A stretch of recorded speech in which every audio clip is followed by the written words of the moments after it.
Hi, I'm Arthur Gain.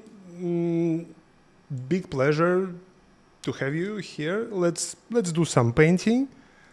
I will begin slowly. I will block in, and we will talk about skin tones. I will do, I don't know how far can I get in 1 hour, but we will see. We will definitely discuss the most important things when it comes to skin tones in Alla Prima. I will explain some strategies and heuristics we can imply and we can use in order to be more successful in portraiture. So let's test our setup first. I think, yeah. Please let me know if this camera can freeze, so let me know in chat if it is freezing, so I will just restart. Wait a second. Yeah, now I have my reference. Before we begin, let's discuss the reference first. By the way, if you want to have a high-res version of this file, Coulter can provide the link, direct link, and there is also PDF somewhere in my profile on VisionX.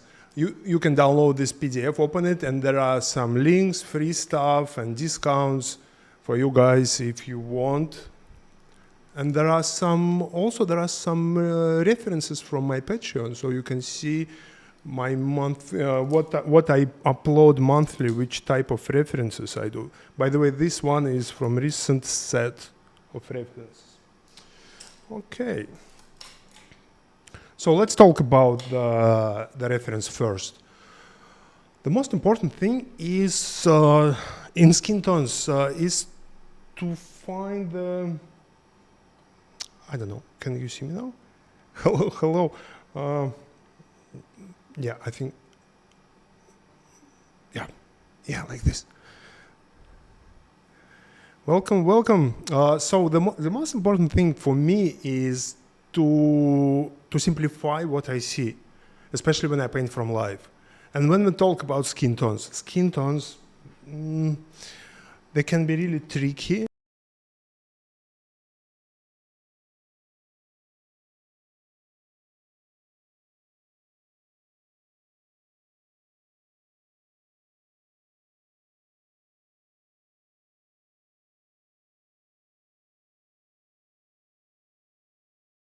Titanium white, today I'm using titanium white, Latin yellow, yellow chrome primrose or primrose, blue rich yellow ochre, transparent red oxide, vermilion, alizarin crimson, cobalt blue, ultramarine blue, viridian, and bone black.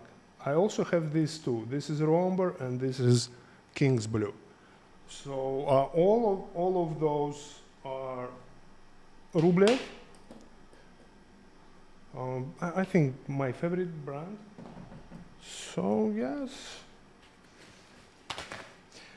What is really important is, I think Latin yellow is very important for skin tones.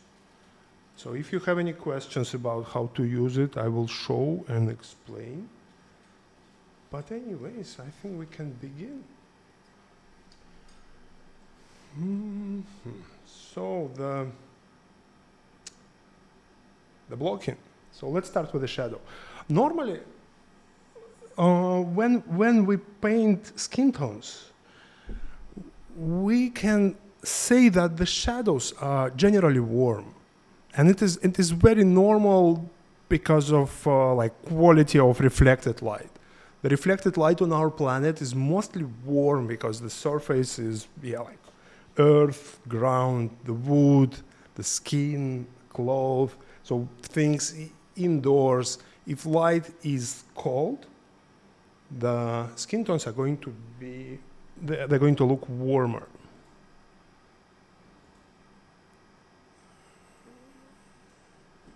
Just wait a second. Yeah, all is good. So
They can create nice edge right away.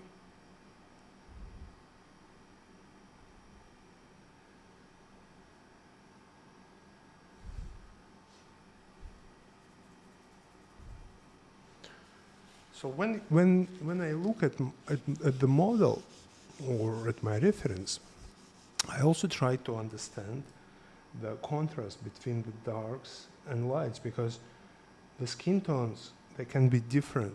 Darker the skin, less contrast between the shadow and the light group of values.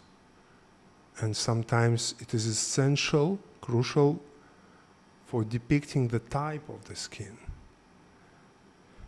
So in this case, the contrast is quite strong, and I can be more free with my value decisions, because I know that the value range is quite wide, so I can afford change the contrast. Like for the darker skin, the range between the difference between the halftones and the shadows is so subtle. The actual contrast area is around the highlights. So with the dark skin, the range is more compressed. So you see, like, I'm trying to solve two problems simultaneously. One is the key for the shadow color, and the second is the blocking, the drawing itself.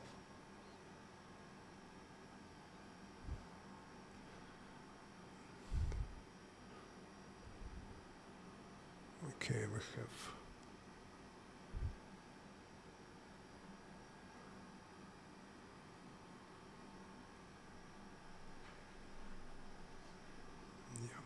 this, the shadow here, shadow there, the terminator line, and now it's time to draw the ear.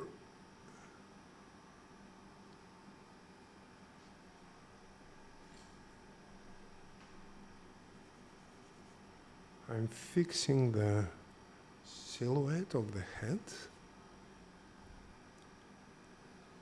with a Q-tip, but yeah, it's not so important. Mario, I'm just using Mineral Spirits Gamsol now. Just for the sake of fluidity. I don't really bother myself with mediums when I do such quick sketches.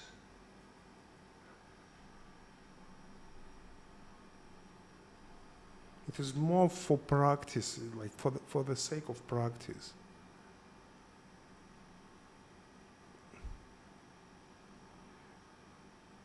In, let's say, more serious work, I will probably use Gall Kit Light mixed with the Mineral Spirits.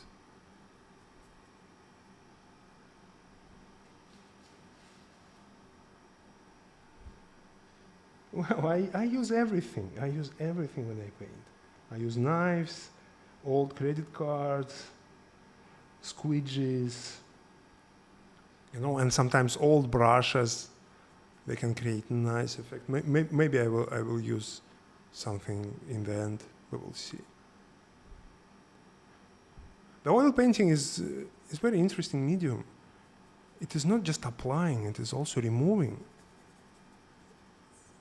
It is why I like oil painting so much, because it is you can work opaquely and transparently at the same time during one session even,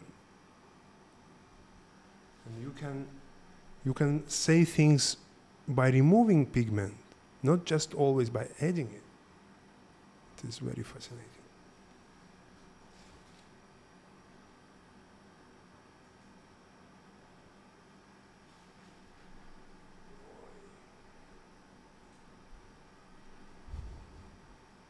Yeah, for some reason the messages, they stuck, so probably I will stop reading them. We'll focus more on the painting. So Calder, please let me know if we have any questions.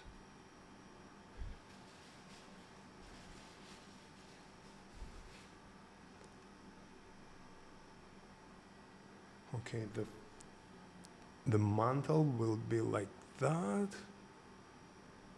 And this mantle creates nice compositional element here. So we can say that we have this sort of the ellipse, the curve, the hair will go like that. Yeah. So let's say this is my initial, some sort of the blocking. I know it looks strange for now, but yeah, we will see. The mustache can be wider. So to remove things, I also use just dry brush. Something like that.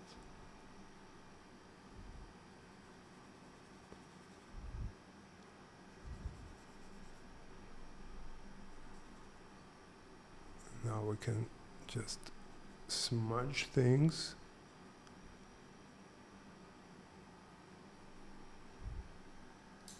And add again the shadow.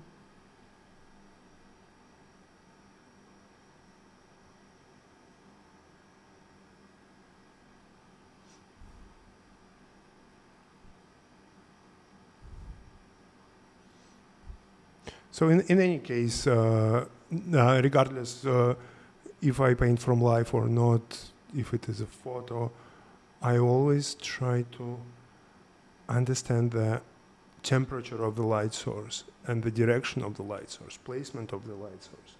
And eventually, like, yeah. In most of the situations, we have multiple light sources.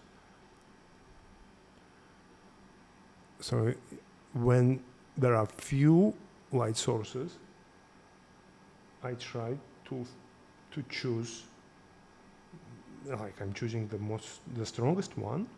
So and I try to ignore the rest, but it requires a lot of effort and experience. So for the best results, I recommend just to use simple setups. One light source, strong one, creating nice shadows. It doesn't have to be very dark, low-key painting like chiaroscuro, baroque type of painting. No, can be really bright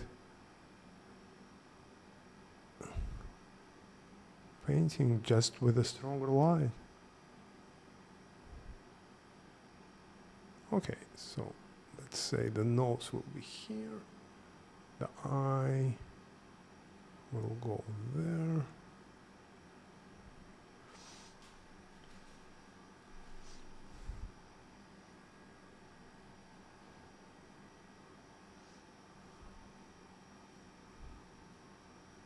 So when we have the shadow already blocked in, we can start to think about what comes next. And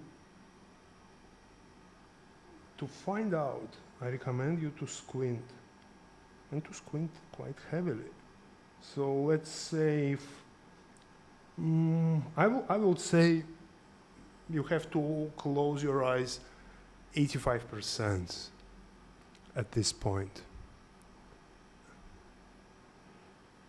to see the proper value contrast and approximate big areas of approximate color. So if we talk about this, I would say that, let me show you. I squint and I see that here is the change of the planes, here is the change of the planes. Those planes here in the front of the forehead they're going to be brightest, and we have symmetrical changes of the planes here. So you see, like, this change between this group of planes and that group of planes is very subtle. We barely can see it. But how do I know about this change? Because I clearly see the terminator line here. And assuming the symmetry of the head, I could say that I will look for temperature shift here to indicate the similar constructive idea as I see clearly here. So it is why three-quarter light is so popular and is so important in history of Western representational art, because we can show the symmetry with the subtle changes of the temperature on one side, on the bright side, and with a clear and contrast change of value on the opposite side.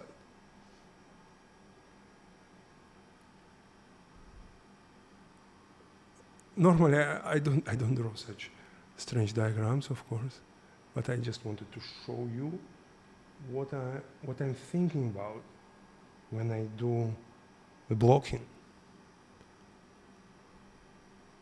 So let's say you paint proper alla prima painting 3 hours. There is no extra time, and you know it. It is how you can be more efficient just by focusing on such things in the beginning. So you will have more time later because you will already know what to look for.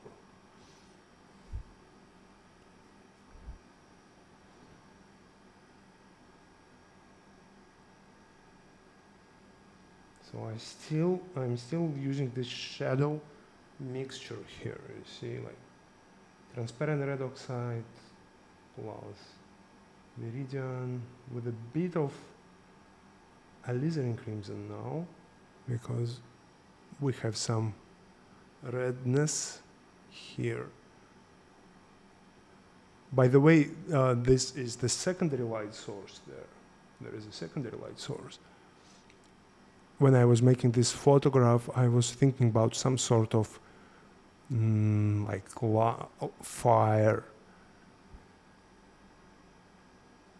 like secondary, very warm secondary light source.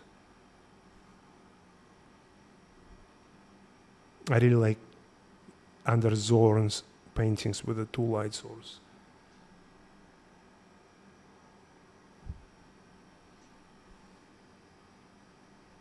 So since I see those reds, I can already indicate them by fixing the structure at the same time. So you see, the alla prima is all about multitasking. Probably it's easier to say than to do, but it is how I do it, or at least it is how I'm trying to do it. So here we will have to fix it.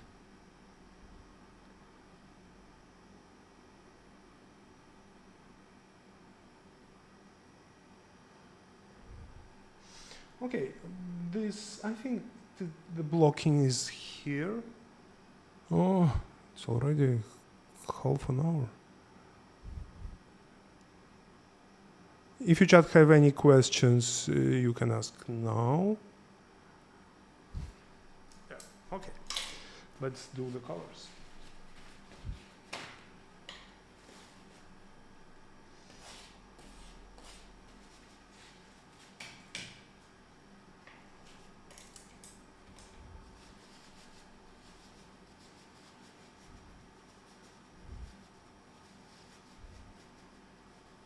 Yes, Mario, exactly.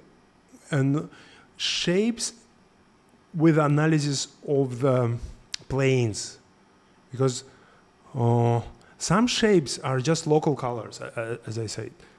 It can be background. It can be like here we have dark shape. something. But some shapes are clearly show us the changes of the planes. And it is why I try to think like that, to see it through the changes of the planes. So now it is softer. So, as I said in the beginning, the most chromatic areas, the most saturated areas are here, just next to the shadows. So let's start with it. With the forehead.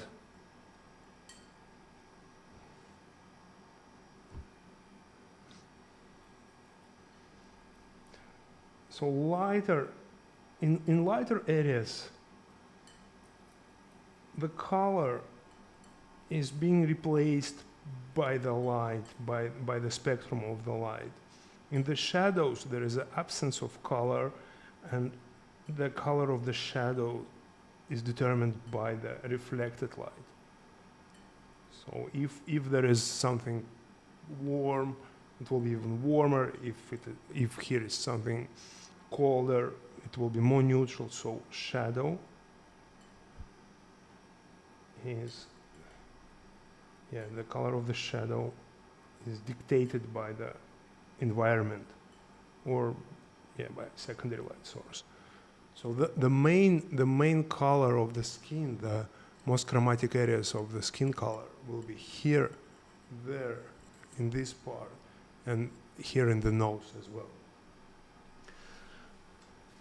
But in the lightest areas, like these halftones in the light, the color should be pale. The King's Blue is from Michael Harding.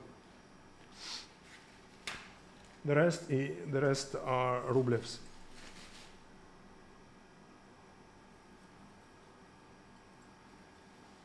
So yes, what I'm mixing now is this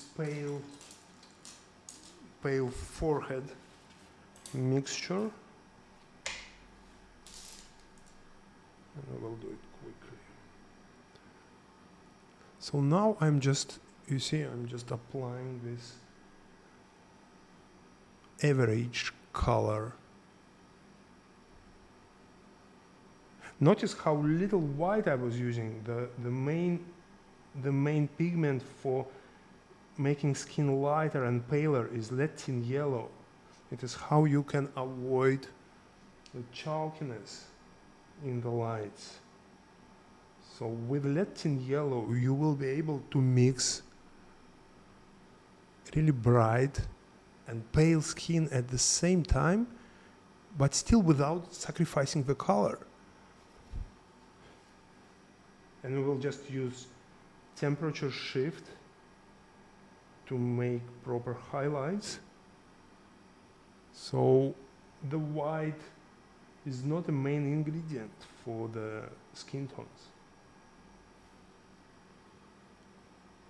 So I quickly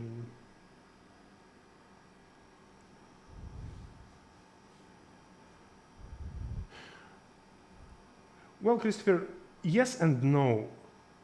I will say yes. So you see, like for basic skin tones, I don't go crazy with all my pigments.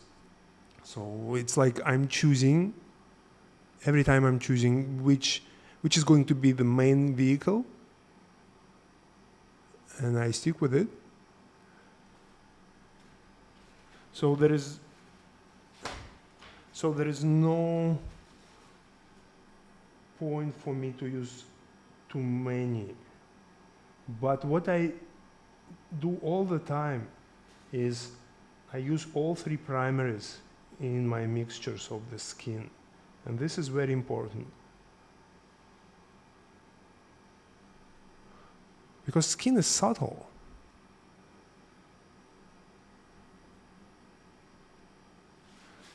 Skin is subtle, and we notice the subtle changes in the skin because we know how skin looks like.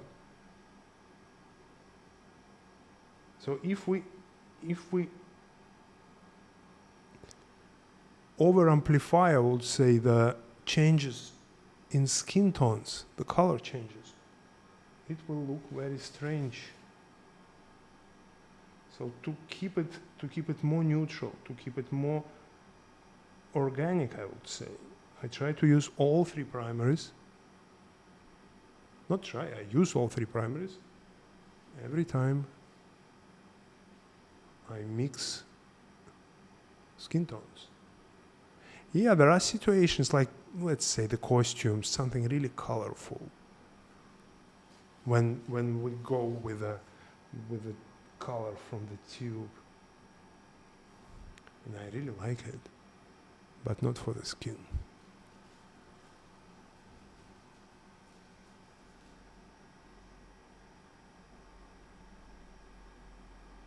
So now we look into this area. And here I'm trying to bring some saturation.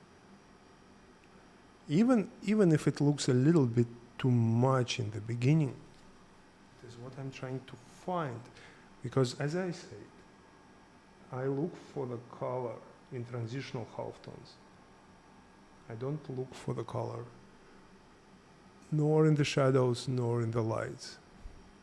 So let's say we have something here, and now I will just mix the highlight.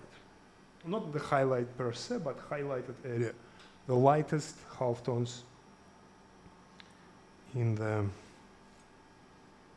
forehead.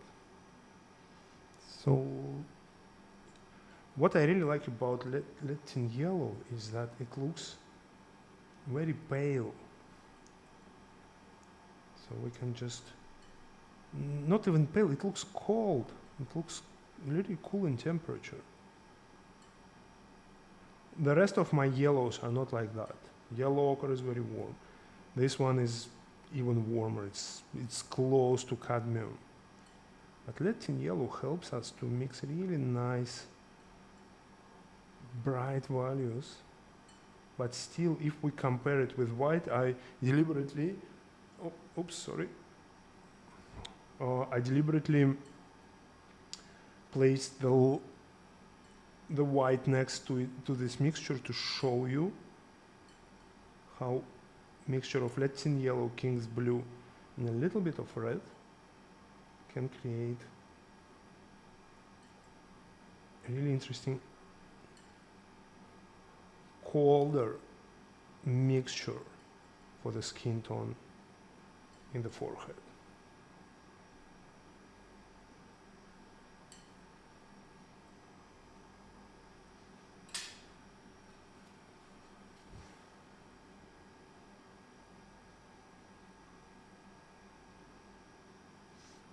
So now we just apply it here. More.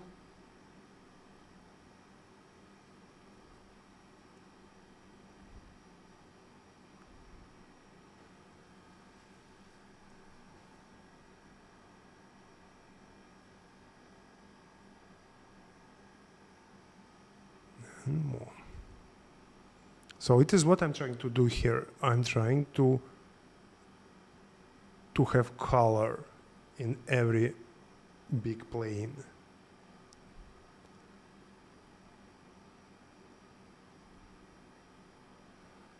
Yes, something like that. Now we can quickly map in the glabella.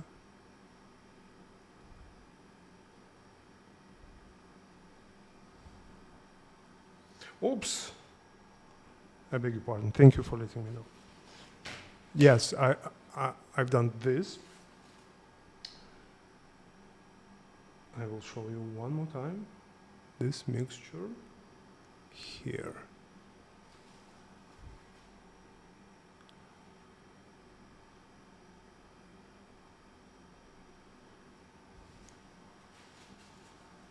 I think this King's blue is light.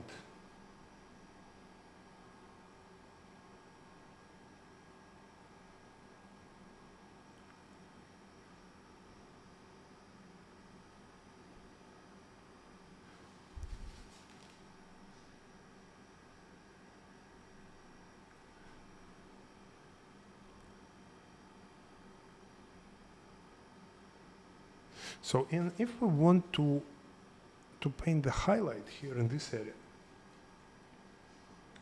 this, what would I do? I will take this yellow first, and I will put it here.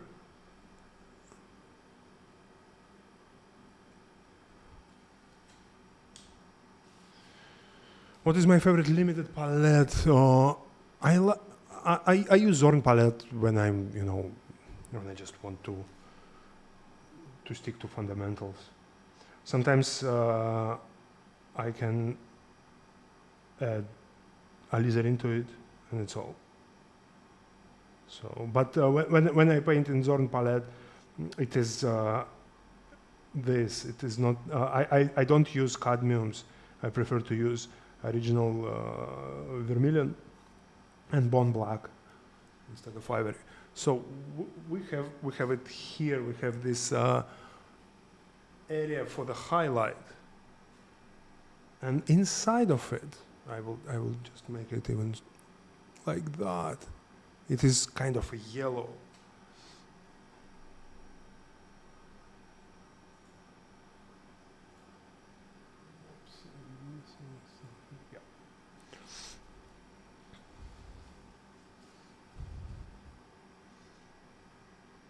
Yeah, you can mix your own cold blue. Sometimes I mix white, alizarin, and ultramarine. Sometimes I use light blue. It is some sort of cobalt blue with white. Okay, so now inside of this area, I apply the blue. I don't know if you can see it properly.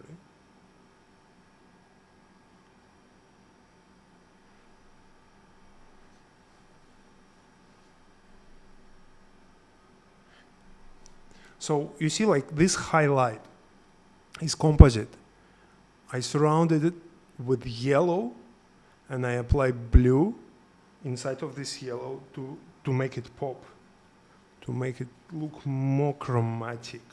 Even if I don't see it on the model or on my photo, I could do it this way, because it helps to have variety in the skin tones.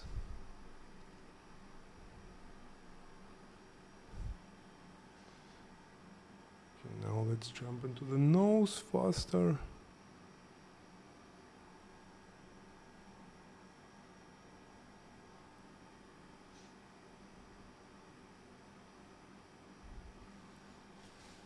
So with the nose, we know that this band is red, so the forehead is more yellow, and the nose, ears, and cheekbones are traditionally, they have more reds. So what can I do sometimes? I drop the red first. So let's say just do it like that. Because the oil painting is layered, so we have a lot of layers, and we can use transparency like this, you see, and I'm covering it with yellow here to make it more neutral. So I'm placing this red inside in hope to mimic the translucency of the skin.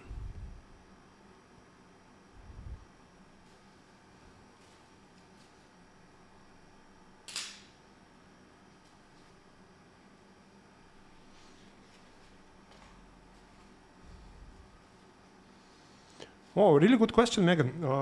If you see, value-wise, oil painting is not really versatile. Like with the graphite, you can render a lot of subtle changes of values, but with oil paint, it's not so easy. So when I see that the values are really close to each other, I will use temperature shift. But since I'm a painter, I try to change the temperature every time I'm changing the value. Such discipline helps me to show the subtle changes in the planes just with my mixtures. So my advice is every time you're changing the value, change the temperature as well.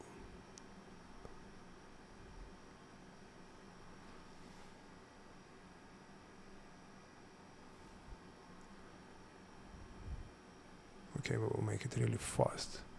So just next the red and next some yellow.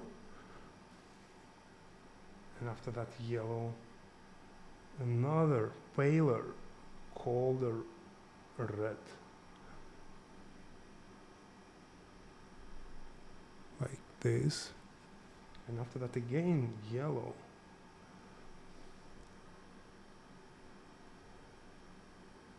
So it is how we can model the planes with colors.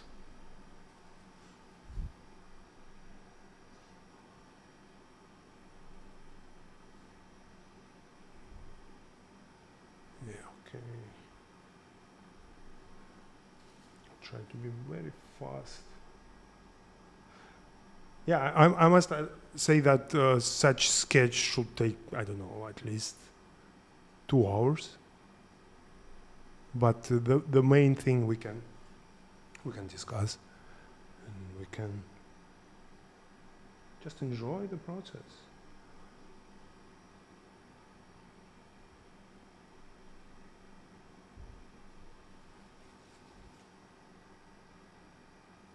I will shortcut my way here to this colder highlight, which I see. So you see, it's like it's all about the temperature shifts. In this case, we have two complementaries: the dark brown of the shadows and the light blue of the highlights. So everything is happening in between them. I have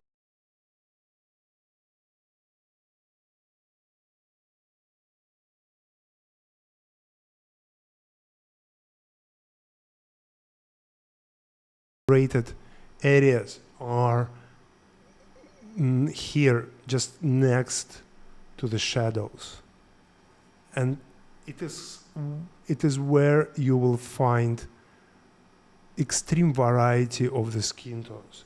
So let's say quickly that I see some purples here.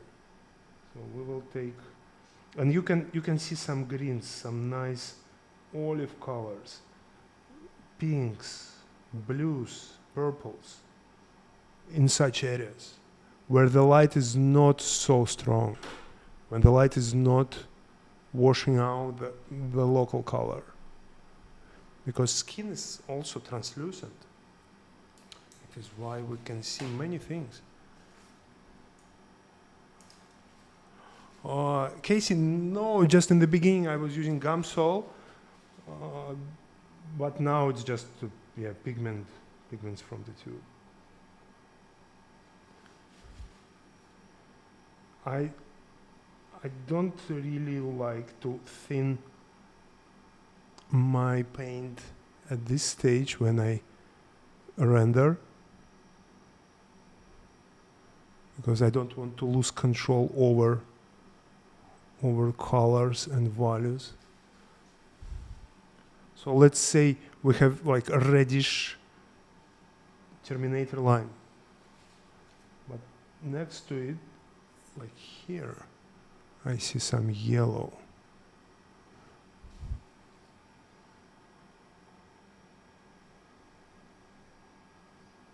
Yeah, the references I photograph, I try to have to find a balance between just academic, let's say traditional light, just singular light source, easy for rendering, very traditional, and also I'm experimenting a lot with multiple light sources and convenient light sources.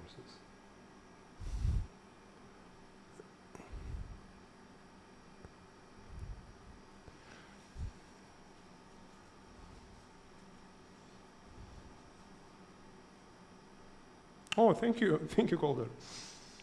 So we can continue then. Sorry for being so slow. Sometimes we cannot rush it. And alla prima is some sort of trance. When I used to paint from life with a limit of 3 hours, it was very annoying for me to look at my watches. But it was really helpful. So you see, like, the big idea of the shadows here, and only now I'm looking for the darkest dark to create the sense of reflected light there.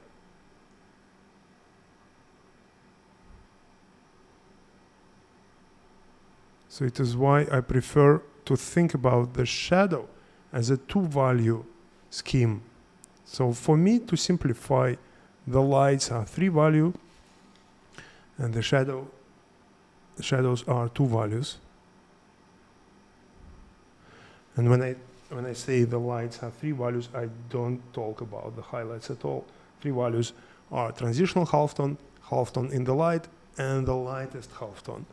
So when you mix such things, you have to keep in mind that you will need more room for values for the highlights. And the highlights shouldn't be just pure white, like I did here. You see, it's not white at all. It's a blue and yellow. We will now jump into this area because I really like to render this part if we have time. But first, the glabella.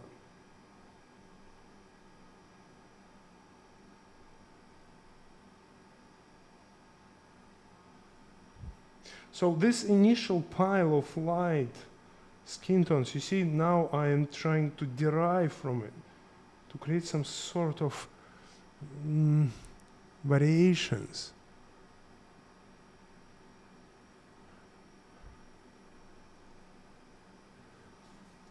And I'm using Roamber now because Roamber is a very interesting pigment. It can make things to look warmer, and it can make things to look colder. It is why I like to have it on my palette.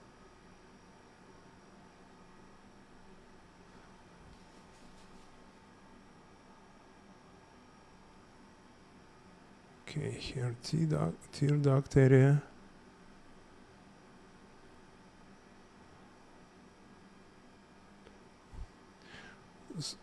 So it is how I try to, you see, it's like I'm trying to paint with colors all the time. I started, when I was starting out, I was using limited palette only, like many of us. And with the most successful sketches, I was continuing using wider palette. So let's say I could make first a La Prima layer with a Zorn palette, and after that I will just do a second layer with more pigments, looking for highlights, additional colors, everything in between. And such practice helped me to understand how to use color in Alla Prima.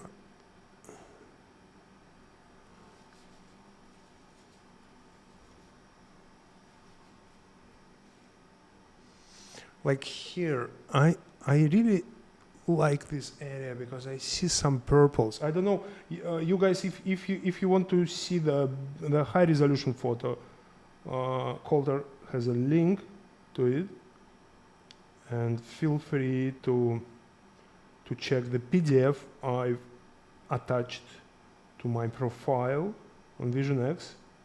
There will be link to to this reference and to other references, I will also add more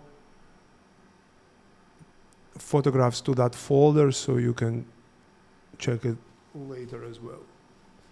So I really like this area. So if you have this, the file, you can zoom in to see the colors.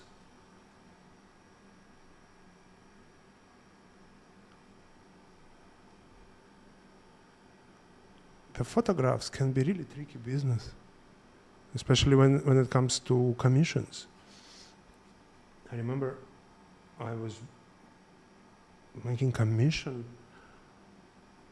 using some sort of bathroom selfie on iPhone, you know, with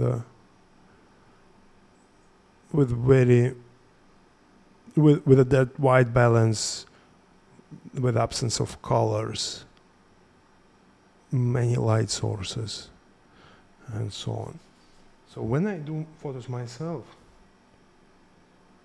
I try to make as like best pictures possible.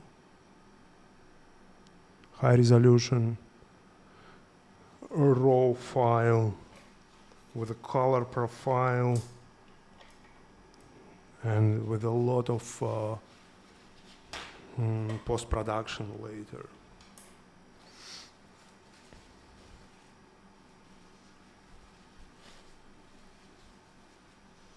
Okay, so we still have half an hour.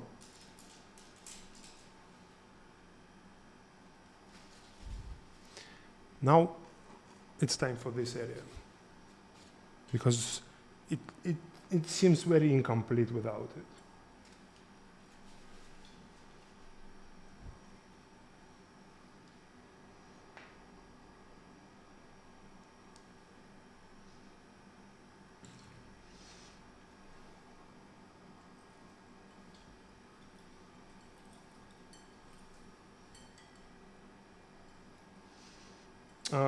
By the way, you probably noticed that I keep them separated, the shadows and the lights, and some sort of in between. So I don't really like to mix shadow here or light there, mostly because during the painting process I can pick up some color, you know, without looking at it. So I prefer to have this sort of organization on my palette, lest I will just contaminate the brushes with colors I don't really want in the mixture. And if you follow this strategy, such discipline will help, because you see what I'm doing now. I'm just throwing things on top of the pile, and I don't worry about will it look, you know, dirty or something. In opposite, it creates just nice, interesting variety. Some sort of, you know, randomness in color, because nature is unpredictable sometimes. Why don't we play this game too?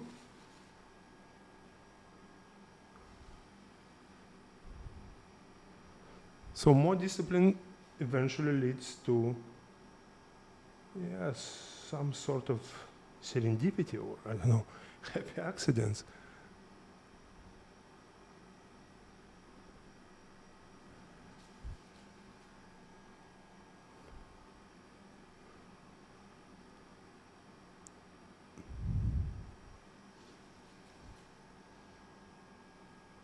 But I still try to use the Latin yellow as a body for my lights, not the white.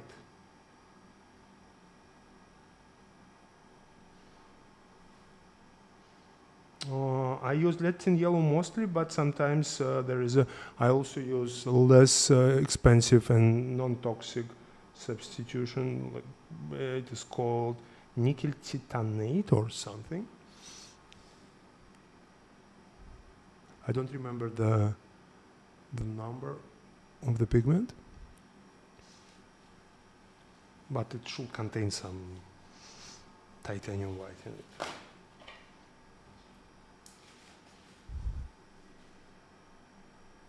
Yeah, this nose is still keeping me, like arresting my attention here.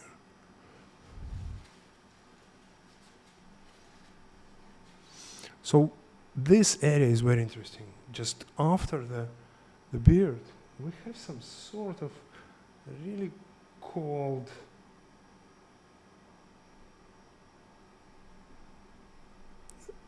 half tone there. So what do I do? First, I just apply this. Oops. I think I should remove the cat now.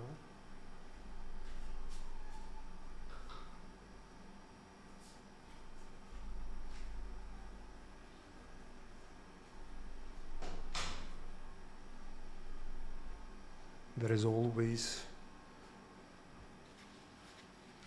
calm cat in the studio and crazy cat in the studio. I don't see my, like what I'm streaming right now. Chat, let me know if everything is okay. So with this cold half tone, I'm covering it again with yellow. So my approach, my advice is not to try to find the perfect mixture and to apply it immediately. Rather, just build it up. I'm not here for mixtures, I'm here for illusion. Because if we just try to mix right away and to apply it, it will look a little bit flat. So I prefer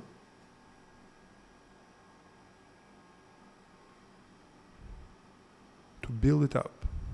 So I want to see how it grows. So now we've been discussing this. Slightly darker group of planes, and now lighter group of planes, but the value is very close. So I have some sort of pink, some sort of green here, and now I'm shifting it towards yellow. So for both, for green and for pink, the yellow will provide temperature shift.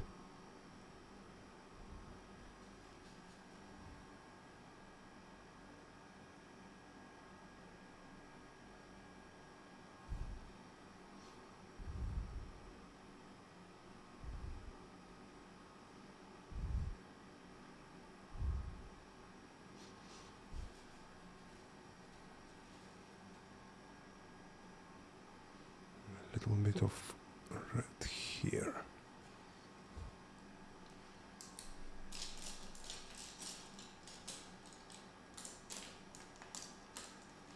Some brushes I have here. I have no idea. It's so strange when you have to do so many different paintings and the dirty brushes are just piling up.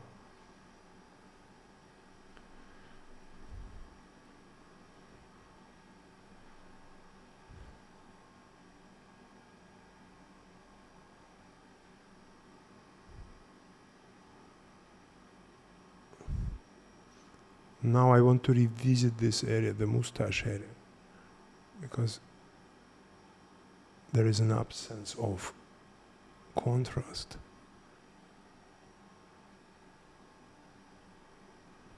So my recommendation, step away.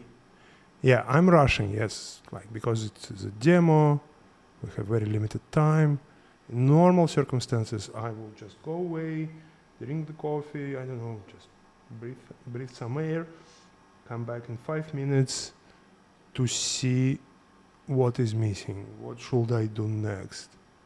So my main focus, my main goal is always three-dimensionality. I want to create this type of illusion. And for such illusion, we need the contrast.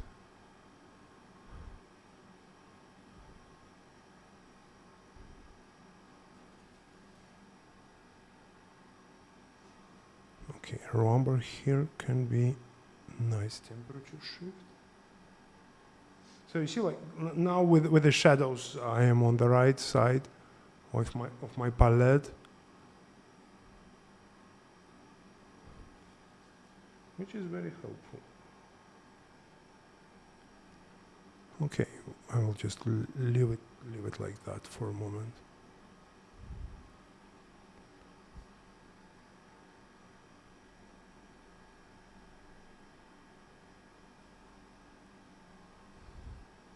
Oh, thank you, down right, and Casey, thank you.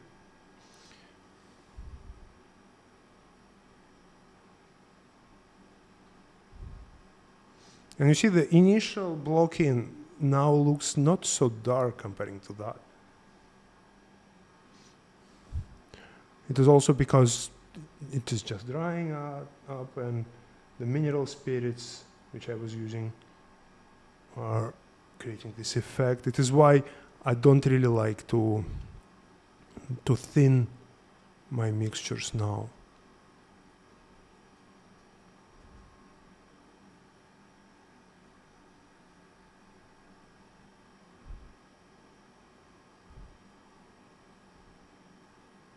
Yeah, I know the likeness is not really good, but it is not so important.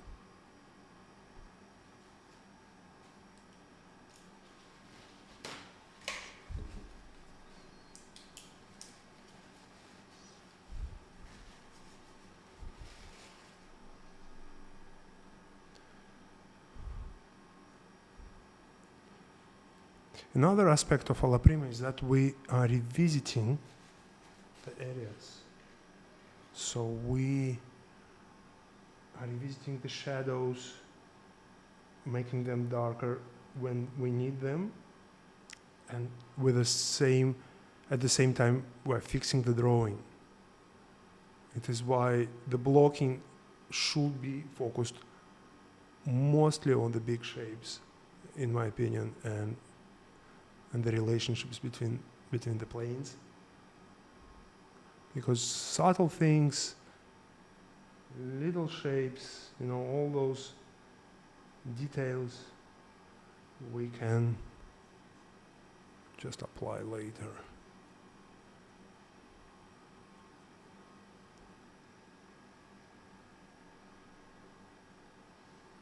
We have to visit the shadows again anyways.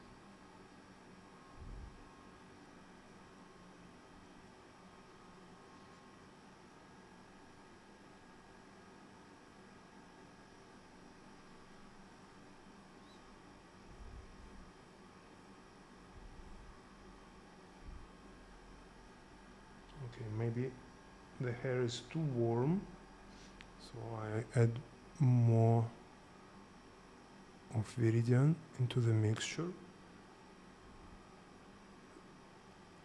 This is another recommendation. Try to mix your darks, mix your blacks, mix everything. And like when you mix, you know how to alter. And normally we are mixing complementaries to have like browns or grays or everything like that, kind of earth looking tones. So we mix complementaries and you can just adjust the balance between the complementaries. So if you are mixing it, you will know how to adjust. But if you just use, let's say, bone black straight from the tube, it will look very strange, and we will be puzzled on how to fix it. Okay, quick lazy eye here, just for the sake of sanity of the sketch.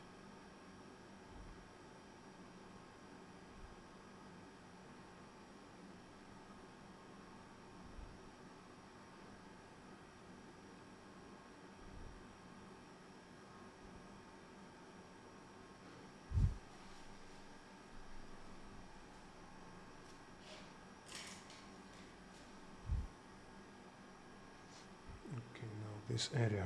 So I will repeat the same thing there. The lightest halftone first. This time with more red primary because it is cheekbone area. And you see how beautiful this original vermilion is. It is not as strong as cadmium, but it never gives up in the lights. And it dries nicely. It creates effect of the translucent skin.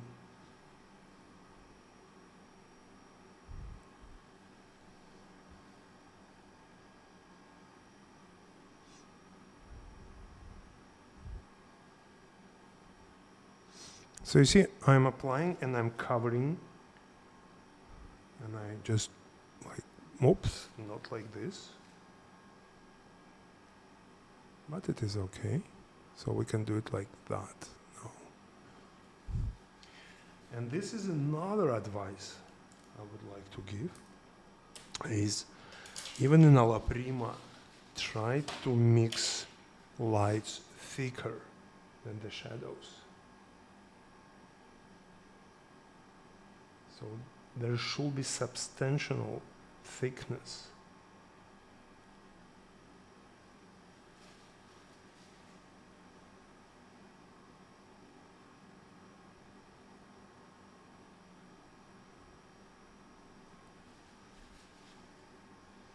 So now we have this colder in temperature frontal plane here, and to have it pop, I will add some blue into it.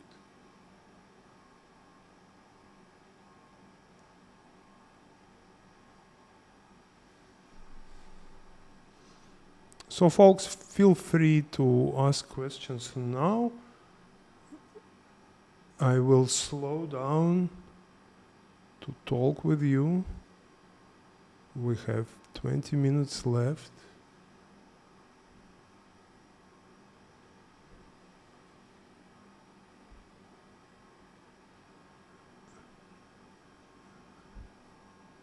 Yeah, I can continue this sketch for 2 more hours easily.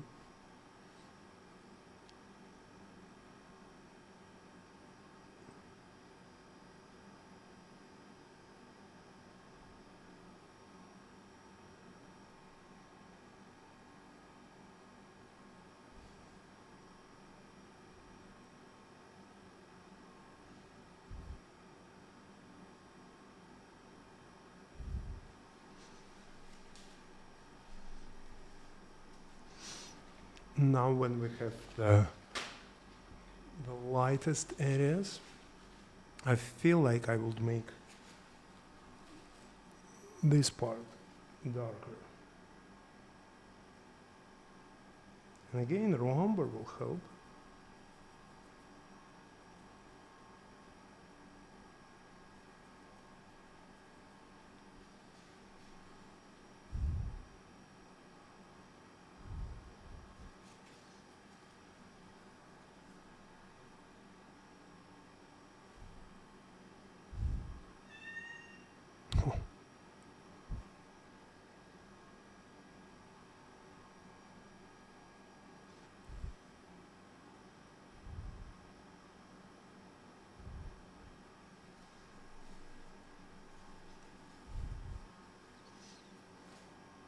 Okay, now just for the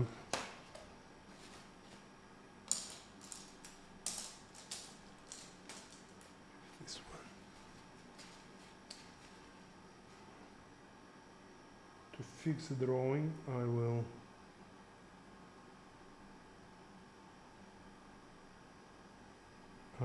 just paint some sort of the background. And also to see can we harmonize the skin tones.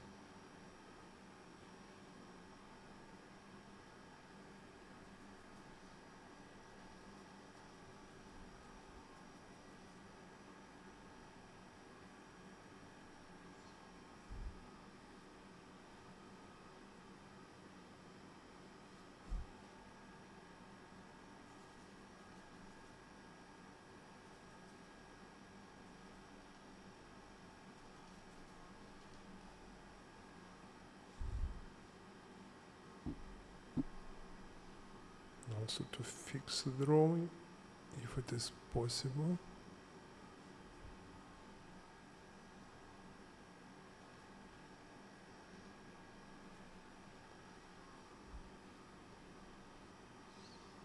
What else I do? I also, if there is a color in the background, let's say now in this case the background is neutral gray, but if it was some